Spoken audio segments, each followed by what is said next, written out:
देखो जी, मानसिकता ही नहीं है इन पार्टियों की कि कोई शिक्षा को महत्व देवे। अगर ये शिक्षा को महत्व देते तो प्राइवेट स्कूल कॉलेज खुलते ही नहीं। आज सड़कें बढ़ा दी, खाड़े पक्के कर दिए, जिनमें कमीशन खा लिया, आज बढ़ाओ कल टूट रहे, इसको विकास का नाम दे दिए तो गलत है। ये तो बेमानी है। को शिक्षा नगरी बना के छोड़े। जैसे आज हमारे कोटा का नाम आ रहा है, आज हमारे सीकर का नाम आ रहा है, और हमारे जिले में आज सूरतगढ़ का भी नाम शिक्षा में अच्छा हो रहा है। तो साधु सर का क्यों नहीं हो सकता? खूब बिल्कुल होएगा। अगर ईश्वर ने मौका दिया, जनता ने साथ दिया, तो नशे का कलंक मिटाऊंगा और इसको शिक्षा नगरी बना के ही छोड़ूंगा।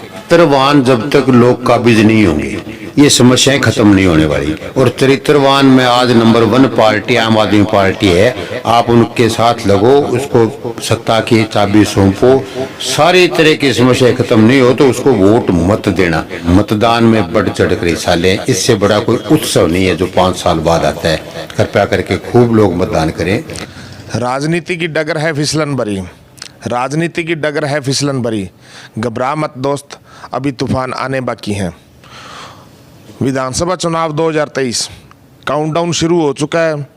प्रत्याशी कह लें या जितने भी पार्टियों के उम्मीदवार हैं, जो दावेदार हैं टिकट के, वो डोर टू डोर जा रहे हैं, जनसंपर्क कर रहे हैं, अपने जो एजेंडे हैं, अपने मुद्दे हैं, उनके बारे में बात कर रहे हैं, आमजन की समस्याओं से रूबरू होने का प्रयास कर रहे हैं।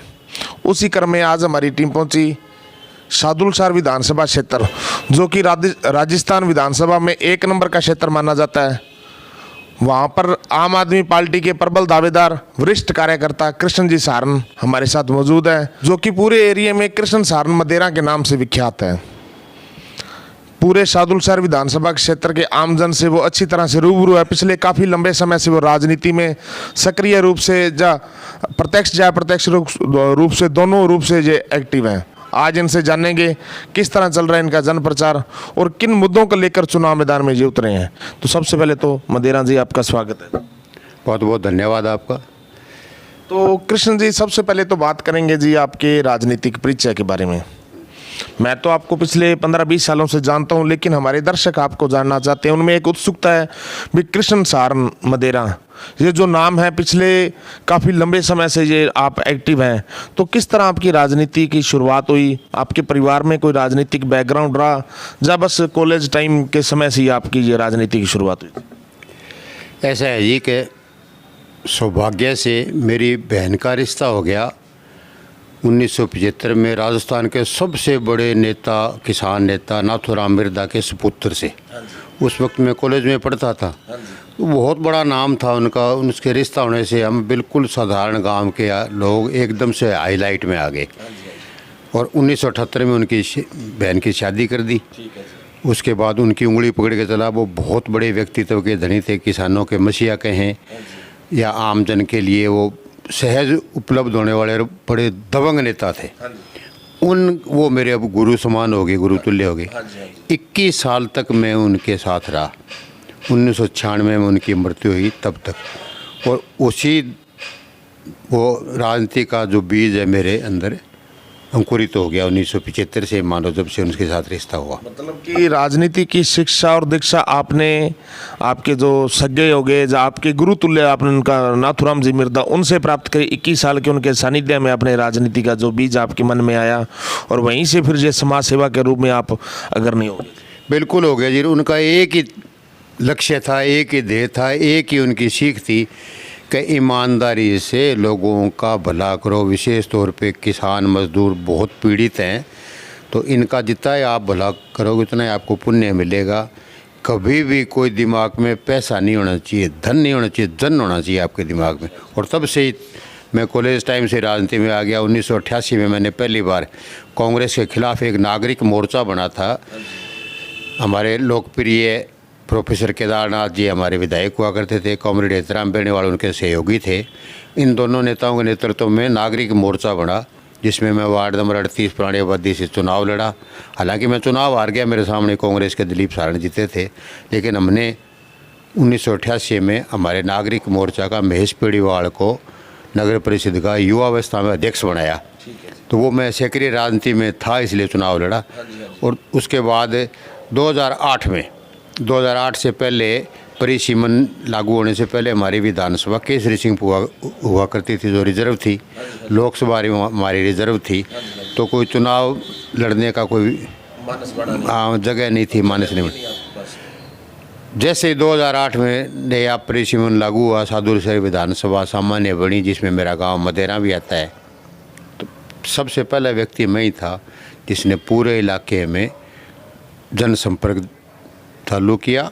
और तब मैं बीजेपी में था। बीजेपी में भी जाने का विशेष कारण यही था कि नाथुराम बिरला जिनके सानिध्य में मैं पला पड़ा, वो राजनीति में आया। उनकी मृत्यु उपरांत उनके एकमात्र बेटे उत्तराधिकारी मेरे बहनोई भानुप्रकाश मिर्धा को कांग्रेस की टिकट नहीं मिली।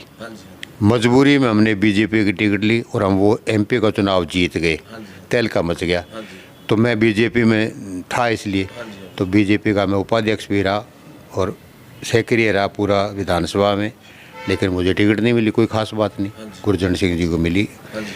उसके बाद जैसे जमदारा पार्टी बनी, मुझे लगा यार ये भला करने आए हैं किसानों का, मजदूरों का, गरीब लोगों का।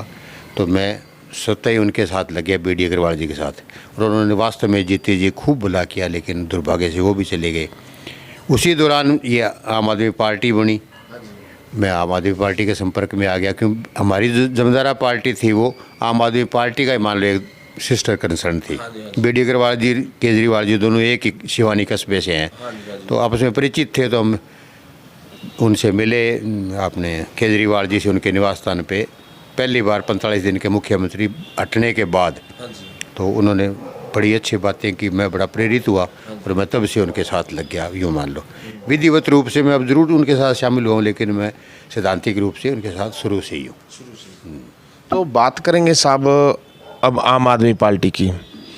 आम आदमी पार्टी आज से कोई 5 या 7 साल पहले बिल्कुल नई पार्टी थी, लेकिन आज एक राष्ट्रीय पार्टी बन चुकी है। और ऐसी पार्टी जिसने दिल्ली में लगातार 3 इलेक्शन डोमिनेट किए, पंजाब में लगातार 2 इलेक्शन डोमिनेट किए, आपको लगता है कि वो राजस्थान में भी इस बार डोमिनेट कर पाएगी? उसके बारे में आप क्या कहना चाहेंगे? देखिए, ये राजनीतिक पार्टी नहीं है, ये कोई नई तरह की शुरुआत है, एक नई क्रांति है, यूँ मान लो। ये वंचित लोगों को उनका अधिकार देने के लिए गठित हुई है। मैं तो कहता हूँ ईश्वर ने कोई दूत भेजे हैं केजरीवाल जी के रूप में, जो वंचित लोगों का उनको अधिकार दिला रहे हैं, जिसमें सबसे बड़ा अधिकार है शिक्षा का अधिकार, जो आज तक गरीब के बच्चों को तो मिला ही नहीं। मिला तो वो कोई शिक्षा नाम की चीज़ नहीं। शिक्षा की दुकानें खोल रखी है जो भी सरकारें आई उन्होंने। अब आप देखो, मुझे आज तक कोई ऐसा व्यक्ति, वो टीचर नहीं मिला जिसने पैसे दे के ट्रांसफ़र ना करवाया हो। तो शिक्षा तो उद्योग बना दिया। पहले व्यक्ति हैं केजरीवाल जी, क्योंकि वो खुद बहुत पढ़े लिखे हैं, IIT मैकेनिकल है, रिटायर्ड उन्होंने अपनी इच्छा से सेवानिवृत्ति ली थी। हाँ, वो बहुत बड़ा पद त्याग कर उन्होंने सेवानिवृत्ति ली। तभी तो मैं कहता हूँ कोई ईश्वर ने भेजा दूत है ये। अब उन स्कूलों को जिनको इन्होंने व्यापार का अड्डा बना दिया, इन्होंने वास्तव में शिक्षा का मंदिर बनाया उनको। और आज गरीबों के बच्चे बड़े ऊंचे ऊंचे संस्थानों में जा रहे हैं, बड़ा जी खुश होता है देख के। वही मेरा मिशन है, क्योंकि वही एजुकेशन मैंने भी अपने बेटे को दिलाई थी, IIT मैकेनिक वाली, जो केजरीवाल जी के पास है। तो मैं समझ सकता हूँ कि शिक्षा क्या चीज़ है, तो मैं उसी के लिए उनके साथ लगा हूँ। तो सर बात करें, जैसे अब जो पिछले 5 सालों में कांग्रेस की एक सरकार रही, तो गांव-गांव में उन्होंने जो स्कूल थे उनको इंग्लिश मीडियम कर दिया, शहरों में भी उनका नाम चेंज करके इंग्लिश मीडियम कर दिया। लेकिन उनकी सुविधा, जो बेसिक सुविधा, जैसे अपने पानी पीने की मान ले, जब वहाँ पे शौचालय की सुविधा मान ले, वो अभी भी बद से भी बदतर रही है। उसके बारे में क्या कहना चाहेंगे? क्या सिर्फ नाम चेंज करने से उस स्कूल का शिक्षा का स्तर बढ़ जाता है? देखो जी, मानसिकता नहीं है इन पार्टियों की कि कोई शिक्षा को महत्व देवें। अगर ये शिक्षा को महत्व देते तो प्राइवेट स्कूल कॉलेज खुलते ही नहीं आज। और आज हिंदुस्तान प्राइवेट स्कूलों से, शिक्षण संस्थानों से, कोचिंग इंस्टीट्यूट से भरा पड़ा है। सिर्फ इनकी नालायकी की वजह से शिक्षा का तो स्तर इन्होंने बहुत गिरा दिया है। अब फर्स्ट टाइम आप दिल्ली में जाके देखो, मेरे कहने से नहीं है, पंजाब में शुरुआत हो चुकी है, जाके आंखों से देखो कि वही प्राइवेट स्कूल वाले जिनमें बच्चे पढ़ाने पे अपने बहुत खर्चा लगता था, आज सरकारी स्कूल उनको कम्पीट कर रहे हैं। बल्कि सरकारी स्कूलों में प्राइवेट स्कूलों को छोड़ छोड़ के बच्चे लग रहे हैं। ये होता है शिक्षा में। यहाँ नाम बदल दो, चेहरा बदल दो, कोई चीज़ नहीं, चीज़ तो वो की वही है। शिक्षा तो व्यापार है इनके लिए, बस ये है। सही मायनों में मैं तो सबको ये राय दूंगा कि आप केजरीवाल जी की पार्टी को वोट मत दो। पहले उसको देखो, आप समझो, आप उनको आंखों से देखो। अपने भाई बेली रिश्तेदार बहुत होंगे, उनसे पूछो क्या कर रहे हैं वो, उसके बाद आप वोट दो। वोट काम को मिलना चाहिए, अच्छे काम के लिए, और शिक्षा और स्वास्थ्य से बड़ा कोई काम है ही नहीं। पार्टी का गठन इन दो मुद्दों पे हुआ है, यूँ मान लो। आम आदमी पार्टी का गठन का मेन सिद्धांत यही है। बाकी रोजगार और सड़कें और पानी और बिजली ये तो बाद की चीज़ें हैं। हालांकि सब में बहुत अच्छा क्रांतिकारी कदम उठा रहे हैं, खूब रोजगार दे रहे हैं, बिजली भी बड़ी सुलभ करा रहे हैं, सस्ती करा रहे हैं, बल्कि कई 90% लोगों को तो फ्री दे रहे हैं, पानी भी फ्री दे रहे हैं। जो बुनियादी आवश्यकताएं वो सारी पूरी कर रहे हैं, निःशुल्क कर रहे हैं, और बहुत अच्छा काम हर फील्ड में कर रहे हैं। तो क्यों नहीं इनके साथ लगे आप? आपने पिछले 70-75 साल में हमने सारी पार्टियों को देखा है, और ख़ास तौर पे पिछले 20-25-30 सालों में तो बीजेपी कांग्रेस बारी बारी से राजस्थान में देख रहे हैं। तो एक बार आप केजरीवाल जी की आजमा के देखो, आपको समझ आ जाएगा। नहीं अच्छा लगे तो अगली बार फिर बदल देना, इसमें क्या है। हाँ, तो सारण साहब बात करें, जैसे अब तो आप डोर टू डोर प्रत्येक डाणी प्रत्येक गांव जाने का प्रयास कर रहे हो। सादुलशहर विधानसभा एक अलग सी विधानसभा है, क्योंकि इसमें आसपास की 3-4 तहसीलों को जोड़ के इसमें परिसीमन हुआ था। तो आधा इधर से आधा इधर से, और अलग अलग तहसीलों से जुड़ा हुआ क्षेत्र है। तो उन सभी में अलग अलग जातियों के समुदाय के लोग रहते हैं। तो उनसे मेल मिलाप करना और उनकी क्या मेन समस्याएं हैं, किन मेन समस्याओं को लेकर आप चुनाव मैदान में उतरे, उनको हल करवाने का पूरा प्रयास आपकी तरफ से रहेगा? देखो जी, मेन समस्या इस इलाके की सिर्फ और सिर्फ सबसे बड़ी समस्या है पानी, उसकी उपलब्धता, जो कि पंजाब से ही आता है। चाहे वो राजस्थान कैनाल हो, चाहे वो गंग कैनाल हो, चाहे भाखड़ा कैनाल हो, कोई सिस्टम हो, पानी पंजाब के द्वारा ही आता है। और पंजाब में पानी बांटने का BBMB एक बोर्ड बना हुआ है, भाखड़ा ब्यास मैनेजमेंट बोर्ड, वो सारा निर्धारित करता है। वहाँ बिजली भी बहुत बड़ी मात्रा में पैदा होती है, वो भी सारा वही बांटते हैं। हमें हमारे हिस्से का पानी पूरा लेने के लिए हमारे पास बर्तन ही नहीं है, यूँ मान लो। हमारी नहरें या उनकी कैपेसिटी नहीं है, इसलिए हम पूरा पानी ले नहीं पा रहे हैं। मैं तो कोशिश यही करूँगा कि हम उन नहरों की क्षमता बढ़ाएँ, कोई नई नहर भी निकाल सकते हैं तो निकालें। प्रयास यही रहेगा कि हमारे हिस्से का पानी हम मैक्सिमम लेवें, और वो इलाके में सबको बराबर निश्चित बांटे, उसमें कोई राजनीति नहीं करनी। नंबर 2 जो यहाँ की समस्या है वो है बेरोज़गारी की। कोई बड़ा उद्योग नहीं, 1-2 कोई बड़े उद्योग थे वो भी यहाँ से चले गए, बंद हो गए। कोई जब तक बड़ा उद्योग नहीं आएगा, कोई रोज़गार की समस्या बेरोज़गारी की ख़त्म नहीं होने वाली। तो हम तो उनके लिए प्रयासरत करेंगे। और क्यों नहीं आ सकते बड़े उद्योग, इतना एग्रो बेस्ड यहाँ पे है। नंबर 3, हम कोशिश करेंगे कि हिंदुमलकोट बॉर्डर को खोला जाए। पाकिस्तान के साथ व्यापार बहुत बड़े रूप में हो सकता है। उधर भी किसान है, इधर उद्योग है, किसानी बेस्ड, इधर भी किसानी बेस्ड, बड़े बड़े उद्योग लगे, अंतर्राष्ट्रीय ये वो बने आवागमन का माध्यम, तो रोज़गार ही रोज़गार हो जाएगा। नंबर 3 हमारा शिवपुर हेड है, बहुत बड़ा हेड है। मैं तो बारी बारी धन्यवाद करता हूँ पूर्व कलेक्टर महावीर प्रसाद जी वर्मा का, जिन्होंने इसको बहुत शानदार विकसित कर दिया। वहाँ पे उसको बहुत बड़ा पर्यटक स्थल बनाया जा सकता है, विश्व स्तरीय पर्यटक स्थल बनाया जा सकता है। वो बनवाएं, जो कि आज तक सरकारों ने ध्यान ही नहीं दिया। बहुत बड़ा रेवेन्यू मिलेगा, बहुत बड़ा यहाँ का नाम होगा, और बहुत बड़ा रोज़गार का साधन होगा। हिंदुमलकोट रोड, हिंदुमलकोट से लेके गांधीनगर तो पूरी कमर्शियल रोड हो जाएगी। दुनिया भर के रोज़गार आएंगे, दुनिया भर की फैक्ट्रियाँ लगेगी। ऐसा काम कोई करो तो जिससे लोगों का जीवन स्तर और आगे अच्छा हो, तो ये काम करना चाहिए। अब ये सड़कें बढ़ा दी, खाड़े पक्के कर दिए, जिनमें कमीशन खा लिया, आज बढ़ाओ कल टूट रहे हैं, इसको विकास का नाम दे दिए, तो गलत है, ये तो बेईमानी है। तो बात करें साहब आज के ज्वलित और त्वरित मुद्दे की, वो है नशा। नशा एक ऐसी बीमारी है जो किसी के घर में जब एंटर हो गया तो उसकी पूरा का पूरा समूल ही नष्ट कर देता है। उस परिवार को, उसके आसपास के पूरे वातावरण को वो समूल नष्ट कर देता है, दूषित कर देता है। लेकिन नशे के लिए जो सरकारें आई, नशे पर इनकी कोई प्रभावी कार्रवाई की नहीं गई। कोई पुलिस अधिकारी लगता है उसकी 3 या 4 महीने में ये ट्रांसफ़र करवा देते हैं, क्योंकि उससे फिर ये सिस्टम बंद हो जाता है। अब बात करेंगे नशे के लिए आपकी पार्टी का किस तरह से कार्रवाई की जाएगी, क्योंकि पंजाब में भी अब आपकी सरकार है और नशा का मूल तो पंजाब से शुरू हुआ। वहाँ पे पिछले 1.5 साल से भगवंत मान जी की सरकार है, आम आदमी पार्टी की सरकार है, कार्रवाइयाँ की गई, लेकिन अभी भी वहाँ से भी समूल नष्ट नहीं किया जा सका। क्या कारण है अभी भी वहाँ से भी नशा नष्ट नहीं हुआ? और अगर यही हाल रहा तो क्या राजस्थान से आप कब तक नशा कष्ट दूर कर पाओगे? देखिए, नशे का जहाँ तक सवाल है, सबको पता है, नशा बेचने वाले को पता है किसने बेचा है, और आम जन को पता है। नशे की ट्रालियाँ ट्रकों के ट्रक पोस्ट के भरे हुए बरामद हुए हैं, सब ने देखा है, सबको पता है। और जहाँ तक ये नशे का गेटवे ऑफ इंडिया जैसे नाम है ना, वैसे गेटवे ऑफ नशा बना दिया साधुल शहर विधानसभा को पंजाब से। किसने बनाया? केजरीवाल जी की सरकार तो 1.5 साल पहले आई है। जड़ें इतनी गहरी कर दी कि उनको जड़ों को खोदने में वक्त लगेगा, 5-4 साल नहीं 10 साल लगेंगे मेरा ख्याल है, पूरी तरह से इसको नशा मुक्त करने में। और वो बिल्कुल कर रहे हैं। भगवंत मान जी बड़े बड़े मगरमच्छों पे हाथ डाल रहे हैं, लेकिन अब बताया ना भी, हर आदमी को इसको नशे से व्यापार से जोड़ दिया। ये अंतर्राष्ट्रीय चैनल वो बना दिया, रास्ता बना दिया इसको नशे का। तो उसको समय लगेगा, लेकिन नशा ख़त्म करके ही छोड़ेंगे। साधुल शहर में तो बारी बारी, जब से साधुल शहर विधानसभा का गठन हुआ है तब से सक्रिय हूँ, तब से मैं तो हर जगह एक ही बात कहता हूँ कि कभी ईश्वर ने मौका दिया तो इसको जड़ से साफ करेंगे नशे को, और इसको शिक्षा नगरी बना के छोड़ेंगे। जैसे आज हमारे कोटा का नाम आ रहा है, आज हमारे सीकर का नाम आ रहा है, और हमारे ज़िले में आज सूरतगढ़ का भी नाम शिक्षा में अच्छा हो रहा है। तो साधुल शहर का क्यों नहीं हो सकता? खूब बिल्कुल होएगा। अगर ईश्वर ने मौका दिया, जनता ने साथ दिया, तो नशे का कलंक मिटाऊंगा और इसको शिक्षा नगरी बना के ही छोड़ूंगा। तो कृष्ण जी, बात करें पिछले 5 सालों में राजस्थान में रेप के मामले बहुत ही ज़्यादा है।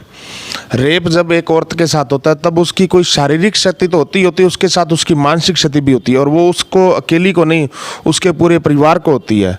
तो लेकिन उस पर कोई प्रभावी कार्रवाई नहीं की गई। अलवर में तो इतना बुरा हाल हो गया था कि अलवर में 2 SP कार्यालय खोलने पड़ गए थे। बहुत ही बुरा हाल रहा पिछले 5 सालों में।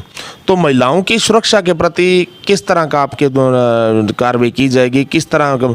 और महिलाओं की सुरक्षा को आज भी, अपने इतना 80 साल हो गए अपने देश को आज़ाद हुए, लेकिन महिलाओं को अभी भी ओझी नज़र से देखा जाता है। क्या कारण हो सकता है इसका? शिक्षा का स्तर भी बढ़ चुका है। पहले तो कभी कोई एक आधा पूरे कस्बे में एक ग्रेजुएट होता था, आजकल तो हर घर में ग्रेजुएट है। लेकिन शिक्षा का स्तर तो बढ़ रहा है, लेकिन अपना मानसिक जो मतलब विसंगति है वो अभी तक भी नहीं दूर हो रही। इसके बारे में क्या कहना चाहिए? सबके बारे में एक ही है जी, कि जब तक आपका नेतृत्व साफ सुथरा नहीं होगा, जब तक आप सत्ता के भागीदार लोग चरित्रवान नहीं होंगे, ये इस तरह की समस्याएं आती ही रहेगी। और आज तक का इतिहास रहा है कि वो उस पे आरोप लगा रहे हैं, वो उस पे आरोप लगा, 5 साल तक कार्रवाई को एक दूसरे के खिलाफ करते नहीं हैं, आरोप यही लगा रहे हैं चरित्रहीन होने का, भ्रष्ट होने का और होने का। तो जब तक नेतृत्व साफ नहीं होगा, आज कोई केजरीवाल जी पे, भगवंत मान जी पे, या उनके कोई मंत्री संतरियों पे कोई इस तरह का आरोप लगा के दिखा दे, जहाँ भी आए वो उसी समाज से ही हैं, उनमें भी कोई गड़बड़ है तो उसको तुरंत एक्शन ले रहे हैं, चाहे मंत्री जेलों में डाल रखें।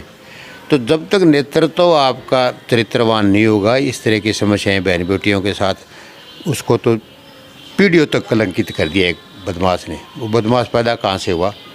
उनको इन सरमाएदारों ने तो पैदा किया, संरक्षण दिया तभी तो पैदा हुआ।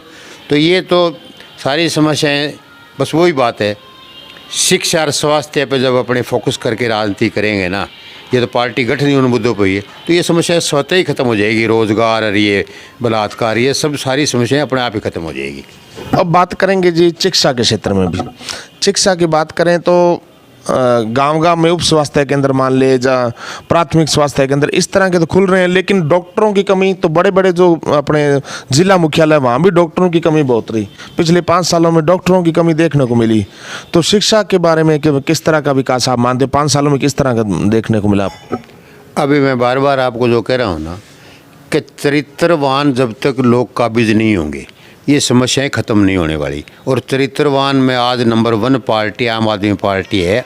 आप उनके साथ लगो, उसको सत्ता की चाबी सौंपो, सारी तरह की समस्याएं खत्म नहीं हो तो उसको वोट मत देना। सबसे बड़ी बात ये घुमा फिरा के बात को कहीं ले आओ, जब तक हमारा खुद का स्तर ऊंचा नहीं होगा, हम चरित्रवान नहीं होंगे, ये समस्याएं खत्म होने वाली है। और जिस दिन हम चरित्रवान लोग आगे आगे, ये सारी समस्याएं स्वतः ही खत्म हो जाएगी। आज आप देखो केजरीवाल जी की सरकार दिल्ली में एक रेलवे ओवरब्रिज या सड़क ओवरब्रिज बनाने में जहाँ 500 करोड़ लगते थे वहाँ 200 करोड़ में वो काम हो रहा है। 300 करोड़ कहाँ जाता है जी? वो केजरीवाल जी को अपनी जेब से तो लगाया नहीं, वो 300 करोड़ अब पैसे सरकार के पास आ गए, उनसे विकास हो रहा है। पैसे की कोई कमी नहीं है, जितना मर्जी विकास कराएं, चरित्रवान लोगों के हाथ में सत्ता सौंपिए, सारी समस्याएं आपकी ख़त्म हो जाएगी। और वो चरित्रवान लोग आज के टाइम में सिर्फ और सिर्फ केजरीवाल जी के पास हैं। तो कृष्ण जी, आप जैसे आम आदमी पार्टी के टिकट के दावेदार हो विधानसभा शाहदुल शहर से, तो आपके अलावा और भी कई जने हैं, तो आपको क्यों लगता है भी पार्टी आप ही को मौका क्यों देगी? क्या ऐसी एबिलिटी और क्या कैपेबिलिटी आप में है जो आपको पार्टी टिकट देगी और आप उनको ये टिकट फतेह करके देंगे? क्या ऐसी योग्यता यहाँ पर? देखो, मैंने ये कभी नहीं कहा भी सिर्फ मैं ही यहाँ पे सबसे अच्छा हूँ। मैं तो ये कहता हूँ मैं भी एक दावेदार हूँ, और भी दावेदार हैं। वो तो पार्टी तय करेगी, जिसको भी टिकट देगी हम तन मन धन से उसके साथ लगेंगे। और जहाँ तक मेरा खुद का सवाल है, मैं तो यही कह सकता हूँ कि मैं जब से शाहदुल शहर विधानसभा का गठन हुआ है तब से मैं कोई न कोई रूप में इसमें सक्रिय रहा हूँ, इसलिए मैं अपने आप को दावेदारी मानता हूँ। जहाँ तक दावेदारी मजबूत का, ये मैं कोई नाम नहीं लिया मैंने कभी, मैं मजबूत दावेदार हूँ क्या? हाँ, दावेदार हूँ। पार्टी तय करेगी, जिसको भी टिकट देगी उसके साथ लगेंगे। मुझे मौका देती तो मैं सेवा करूँगा, कोई दूसरे को मौका मिलेगा तो वो सेवा करेगा। आदमी मुझे पता है 100% अच्छा ही चरित्रवान ही आगे आएगा। तो अब आप सर हमारे चैनल के माध्यम से आपको आपके विधानसभा क्षेत्र के, चलो जनमानस तो देख ही रहे हैं, आसपास के इलाका क्षेत्र के लोग भी देख रहे हैं, तो उन्हें क्या आप संदेश देना चाहते हैं, अपील क्या करना चाहते हैं? मेरी तो एक ही अपील है जी कि एक तो वोट डालने से वंचित मत रहना। आप कहीं भी आपका वोटर आपको पता है कहीं गया हुआ है तो रिक्वेस्ट करके जैसे भी तैसे उसको बुलाओ।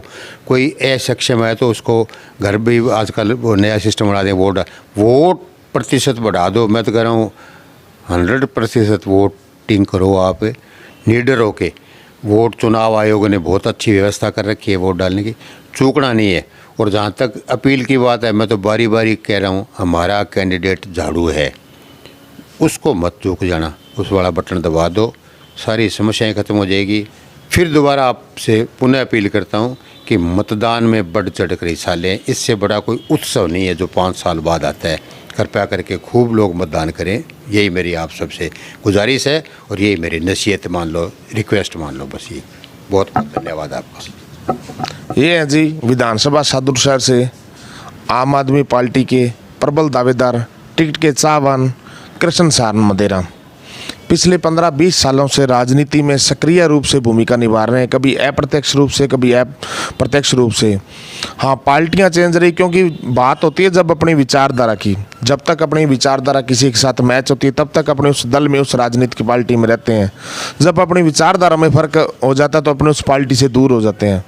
तो पार्टियां तो बेशक चेंज की, लेकिन अपनी जो किसानों की हक के लिए जो विचारधारा थी वो कृष्ण सारण मदेरा में शुरू से, क्योंकि बुजुर्गों के संस्कार थे, या राजनीति गुरु मान ले, जैसे उनके संस्कार मिले भी, सिर्फ राजनीति नहीं सेवा करनी है, राज नहीं सेवा के नाम से उद्देश्य में ये इस मैदान में उतरे हैं।